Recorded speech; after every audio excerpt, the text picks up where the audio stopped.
Question क्या है, prism के पदार्थ के अपवर्तनांक का सूत्र निगमित कीजिए। और क्वेश्चन ऐसा भी आता है, प्रिज्म के पदार्थ के अपवर्तनांक म्यू के लिए प्रिज्म के अपवर्तनांक कोण ए तथा न्यूनतम विचलन कोण डेल एम में निम्नलिखित संबंध निगमित कीजिए। ठीक है, क्वेश्चन आएगा ऐसा कि आप सिद्ध कीजिए म्यू बराबर साइन डेल एम प्लस ए बटे 2 बटे साइन ए बटे 2। ये क्वेश्चन आएगा, ये 2023 में आया था, इस बार भी आएगा पक्का, देखना, that is very most important question. चल देखो यहाँ पे सबसे पहले पर को क्या करना है, डायग्राम बनाना है। ध्यान से देख लो, अभी मैंने अच्छे से नहीं समझाया, अब अच्छे से समझ में आएगा। ठीक है, मैंने त्रिभुज प्रिज्म बनाया।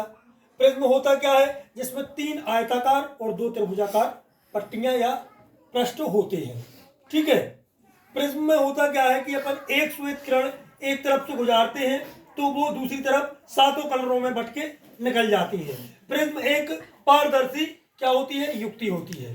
ठीक है, तो हमें प्रिज्म के अपवर्तनांक का सूत्र निकालना है। आई बात समझ में? तो सबसे पहले मैंने प्रिज्म बनाया ABC, जिसमें ए क्या है, प्रिज्म कोण है। ए क्या है, प्रिज्म कोण। और AB और AC ये दोनों क्या है, अपवर्तक पृष्ठ है, जिसपे हम क्या करेंगे, आप किरण को आपतित कराएंगे। आई बात समझ में? इसमें MO क्या है, अभिलंब है, और OM डैश क्या है, अभिलंब है। किरण PQRS क्या है, आपतित किरण है, जो कि PQ आपतित हो रही है, QR अपवर्तित होके RS दिशा में क्या हो गई, निर्गत हो गई। इसको आप ऐसे यहां देख लो, इसको आप ऐसा भी लिख सकते हो, ऐसे एरो भी बना सकते हो। तुम लोग देख नहीं रहे हो बादल, देख रहे। तो ये आपकी PQ किरण आपतित हुई और QR दिशा में जाके RS दिशा में क्या हो गई, निर्गत हो गई। अब अभिलंब और आपतित किरण के बीच में जो कोण बनता है उसे हम क्या बोलते हैं, आपतन कोण। ये क्या है, आपका अभिलंब है अभिलंब, ये आपका अभिलंब है, और ये क्या है, आपकी आपतित किरण है। तो आपतित किरण और अभिलंब के बीच में जो कोण बनेगा उसे हम क्या बोलेंगे, आपतन कोण। तो दैट इज योर, ये आपका आपतन कोण है। ठीक है, अब इसके बाद में ये आपकी यहाँ से किरण थोड़ी सी अपने मार्ग से विचलित हुई, जानी सीधी चाहिए थी, लेकिन अपने मार्ग से विचलित होकर इस तरफ चली गई। तो अभिलंब और इस अपवर्तित किरण के बीच में जो कोण बनेगा उसे हम क्या बोलेंगे, अपवर्तन कोण, R1। तो ये आपका R1 बन गया, बन गया कि नहीं बन गया। और सुनो यहाँ पे ध्यान दो, इस किरण को हम आगे बढ़ाएंगे और इस किरण को हम आगे बढ़ाएंगे। ये दोनों किरणें जहां पे मिलेंगी, मतलब इनपुट वेव और आउटपुट वेव को पीछे, इनपुट वेव को आगे बढ़ाने पर और आउटपुट वेव को पीछे बढ़ाने पर, जहां पे ये दोनों किरणें मिलेंगी वहां पे जो कोण बनेगा उसे हम क्या बोलेंगे, विचलन कोण। क्या बोलेंगे, विचलन कोण। तो हमने आपतित किरण को आगे बढ़ाया और अपवर्तित किरण को हमने पीछे बढ़ाया, तो यहाँ पे जो कोण डिजाइन हुआ है, यहाँ पे जो कोण बना है वो क्या है, आपका विचलन कोण। कौन सा कोण है, विचलन कोण। इसको मैंने आगे तक ले गए हम, आ गई बात समझ में, आ गई। अब यहाँ पे इसके मतलब अपवर्तित किरण और अभिलंब के बीच में जो कोण बनेगा वो दूसरा आपका आपतन कोण बनेगा I2, या इसे अपन क्या बोलेंगे, अपवर्तन कोण I2। आ गई बात समझ में?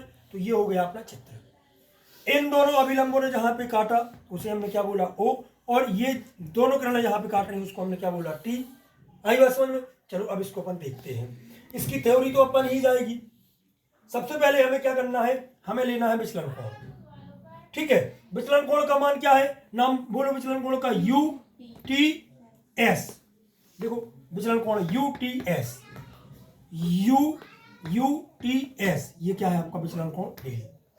ले लिया मैंने डेल। अब त्रिभुज TQR में देखो, TQR देखो, TQR में ये जो आपका छोटा त्रिभुज बन रहा है, इसमें TQR में, त्रिभुज TQR में सबसे पहले हमें ये त्रिभुज ले लेना है, TQR ले लोगे इतना। ठीक है, इस त्रिभुज में हमें बहिष्कोण लगाना है, इस वाले त्रिभुज में। देखो एक त्रिभुज बन रहा है आपका, ये बन रहा है। इस त्रिभुज के अंदर के दो कोणों का योग बाहर के एक कोण के योग, बाहर के एक कोण के बराबर होगा। बाहर कौन सा कोण बन रहा, डेल, और अंदर कौन सा कोण बन रहा, Q और R। तो Q और R को यदि हम जोड़ देंगे तो कोण डेल बन जाएगा, बहिष्कोण प्रमेय से। त्रिभुज के अंदर बने किन्हीं दो कोणों का योगफल बाहर बने एक कोण के बराबर होता है। तो बाहर कोण कौन सा कोण बना, डेल बना, अंदर ये कोण बना और ये कोण बना, तो हमने डेल बराबर इन दोनों कोणों की योगफल के बराबर लिख दिया। इसको आप चाहो तो यहाँ पे डेल भी लिख सकते हो, ठीक है। तो हमने यहाँ पे भैंस कोण पर भी लगा दी। ये इतना समझ में आ गया। अंदर दोनों तरफ दोनों कोण बन रहे हैं, दोनों कोणों का योगफल बाहर की कोण के बराबर होता है। ये आ गया अपना। अब टी क्यू आर को हम कैसे लिख सकते? टी क्यू आर देखो, टी क्यू आर मतलब ये छोटा सा कोण टी क्यू आर, और ये कोण कौन सा है? I1। अब यहाँ पे हम यदि दो लाइन खींचते तो जितना कोण यहाँ बनेगा उतना यहाँ बनेगा, तो जितना कोण यहाँ बन रहा, ये लाइन सीधी यहाँ गई और ये लाइन सीधी यहाँ गई, तो उतना ही कोण कहाँ बनेगा? यहाँ बनेगा। तो ये इस लाइन और इस लाइन के बीच में बने कोण को हम क्या बोलेंगे? I1। और I1 में से यदि हम ये इतना आधा कोण घटा दें तो ऊपर का कोण बच जाएगा, कोण टी क्यू आर बच जाएगा। तो मैंने उसको ऐसे लिख लिया, टी क्यू आर को मैंने क्या लिख दिया? टी क्यू आर को मैंने क्या लिख दिया? कोण टी क्यू ओ माइनस कोण टी माइनस कोण कौन सा लिख दिया? आर क्यू ओ, मतलब इस पूरे कोण में से मैंने ये वाला कोण घटा दिया तो टी क्यू आर बचा। तो टी क्यू आर की जगह मैंने क्या लिख दिया? इसका मान क्या है? आई में से हमने पूरे कोण आई में से हमने R1 को हटा दिया, पूरे कोण आई में से हमने R1 को हटा दिया। प्लस लगा दो, टी आर क्यू, देखो टी आर क्यू, ऐसे हमने इस पूरे कोण में से इतने कोण को घटा दिया तो ऊपर का कोण बचा, ये वाला कोण बचा। तो ऐसे हमने यहाँ किया, R2 में से हमने I2 में से हमने R2 घटा दिया। अब अल्पतम विचलन की स्थिति में क्या होता? I1 बराबर I2 बराबर I, I1 बराबर I2 बराबर I। ऐसे ही अल्पतम विचलन की स्थिति में R1 बराबर R2 बराबर R, ये आ जाएगा। दोनों हमने लिख दिए, तो हमने यहाँ पे मान रख दी, I1 का मान I रख दिया।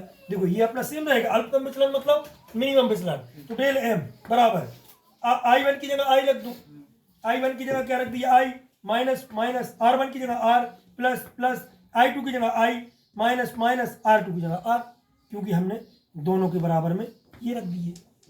I1 बराबर I2 बराबर I, R1 बराबर R2 बराबर I R रख दिए हमने। एक I और एक I, दो I, एक R और एक R माइनस के दो R, इसको समीकरण नंबर हमने 1 दे दिया। अब चतुर्भुज हमने क्या लिया? AQOR, देखो AQOR, ये वाला हमने चतुर्भुज ले लिया। चतुर्भुज के आमने सामने के कोण कैसे होते हैं? 180 अंश। चतुर्भुज के आमने सामने के कोणों को यदि जोड़ दिया जाए तो उसका मान कितना आता है? 180 आता है, 180 अंश आता है। तो हमने चतुर्भुज AQOR ले लिया। AQOR में AQO मतलब AQO, इस वाले कोण को तो इस वाले कोण को हमने जोड़ दिया, तो कितना आ गया? 180 अंश। इसके सामने का कोण यही है चतुर्भुज में, और इसके सामने का कोण ये है, तो ये इस कोण को जोड़ा हमने तो कितना आ गया? 180 अंश आ गया। इसको हमने समीकरण नंबर 2 दे दिया। तथा कोण A और कोण O बराबर 180 अंश आ गया, तो इसको मैंने समीकरण नंबर 3 दे दिया। अब ले लिया त्रिभुज QOR, ये छोटा सा हमने त्रिभुज ले लिया। इस त्रिभुज के तीनों कोणों का योगफल कितना होता है? त्रिभुज के तीनों कोणों का योगफल कितना होता है? 180 अंश। तो त्रिभुज के तीनों कोणों को जोड़ दो, R1 R2 प्लस कोण O, देखो R1 R2 और प्लस कोण O, तीनों को जोड़ा तो कितना आया? 180 अंश आया। तो ये मैंने तीनों को जोड़ के 180 अंश लिख दिया। इतना समझ में आया? अब आगे देखो, कोण A प्लस कोण QOR, मतलब समीकरण 3 और 4 से देखो एक पक्ष बराबर है 180 अंश, तो ये दोनों बराबर हो जाएंगे। तो ये दोनों हमने क्या कर दिए? बराबर कर दिए। देखो कोण A प्लस कोण QOR बराबर ये वाला पक्ष R1 R2 प्लस ये दोनों बराबर थे, इसलिए हमने ये दोनों बराबर कर दिए। अब देखो QOR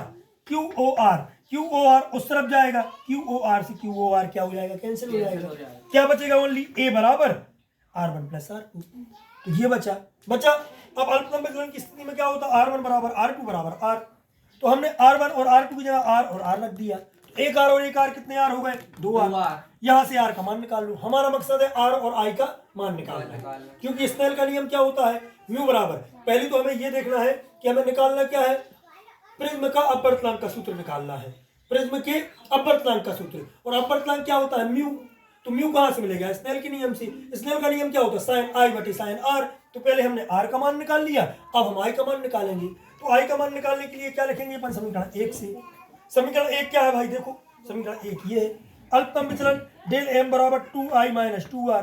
तो हम यहाँ 2i माइनस 2r की जगह क्या लिखेंगे? 2r का मान क्या आया? a आया, a लिख दिया। फिर ये अपना सेम रहेगा, a को तुम इस तरफ ले आओ, अभी माइनस का था a, इस तरफ आया प्लस का हो गया। यहाँ से हम i का मान निकाल लेंगे, 2 इसके अपॉन में गया, i का मान निकल के आ गया i और r के मान निकाल लिए। अब क्या प्रॉब्लम है? अब स्नेल का नियम लगा दो। स्नेल का नियम क्या होता है? म्यू बराबर साइन आई बटे साइन आर। आई की जगह आई का मान रख दो, आर की जगह आर का मान रख दो, उत्तर आ जाएगा। क्या प्रॉब्लम है इसमें? क्लियर।